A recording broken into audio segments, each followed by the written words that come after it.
¿Por qué existen tantas Biblias? ¿Por qué hay tantas versiones o traducciones bíblicas? La Biblia está dividida en dos secciones. La primera consta de 39 libritos que contienen las sagradas declaraciones de Dios. Dios inspiró a hombres fieles del pueblo hebreo a escribir estos libros durante un periodo largo de tiempo, unos 1100 años desde el 1513 antes de la Era Común hasta poco después del 443 antes de la Era Común. Ellos escribieron principalmente en hebreo, y se conoce a esta sección como el Antiguo Testamento. La segunda sección consta de 27 libros que también son Palabra de Dios.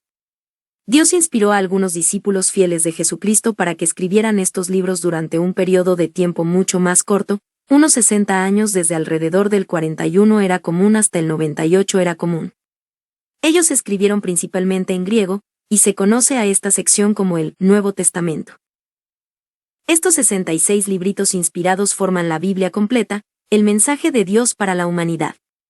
Pero, ¿por qué se hicieron más traducciones de la Biblia?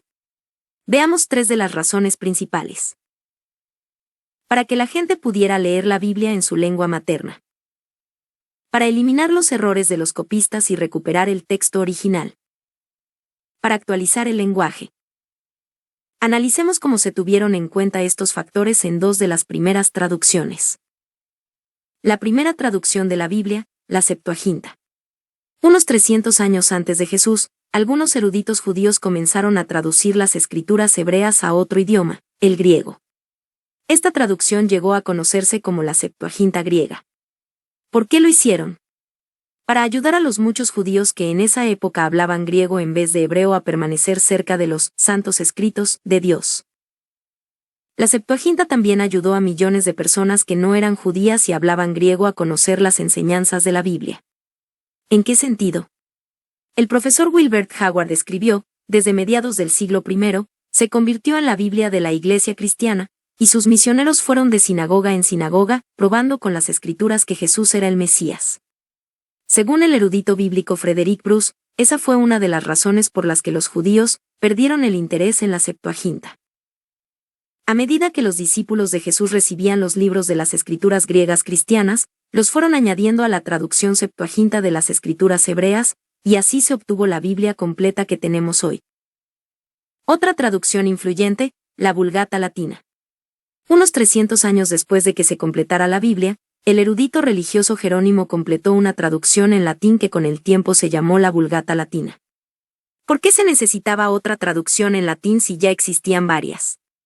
Jerónimo quería corregir malas traducciones, erratas y adiciones u omisiones injustificadas, afirma The International Standard Bible Encyclopedia. Jerónimo corrigió muchos de esos errores.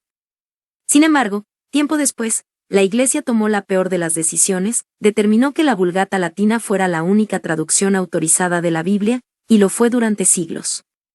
En vez de ayudar a la gente común a comprender la Biblia, la Vulgata hizo todo lo contrario, pues con el tiempo la mayoría de la gente dejó de entender latín. Aparecen traducciones nuevas.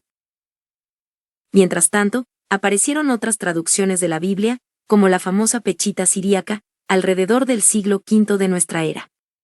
Pero no fue sino hasta el siglo XIV que se hicieron nuevos intentos para que la gente común pudiera leer las escrituras en su lengua materna. En Inglaterra, a finales del siglo XIV, John Wycliffe comenzó el proceso para liberar a la Biblia de los idiomas muertos y producir una traducción en inglés que la gente común pudiera entender. Poco después, los métodos de impresión de Johannes Gutenberg permitieron a los eruditos bíblicos imprimir y distribuir nuevas versiones de la Biblia en muchos de los idiomas que se hablaban en Europa.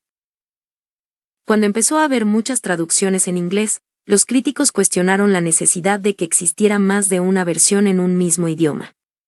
Sin embargo, en el siglo XVIII, el clérigo inglés John Lewis escribió, los idiomas envejecen y llegan a ser incomprensibles, por eso es necesario revisar traducciones antiguas para lograr que hablen en el idioma que usa la gente, y la generación actual las pueda entender. Actualmente, los biblistas están en mejor situación que nunca para revisar traducciones antiguas. Tienen una mayor comprensión de los idiomas en los que se escribió la Biblia y disponen de valiosos manuscritos bíblicos antiguos hallados en épocas recientes. Gracias a eso, han podido determinar de manera más precisa el texto original. De modo que es muy útil contar con versiones nuevas de la Biblia, aunque con algunas hay que ser cauteloso. Ahora bien, cuando lo que motiva a los revisores a hacer una nueva versión de la Biblia es un amor sincero por Dios, podemos beneficiarnos mucho de su labor.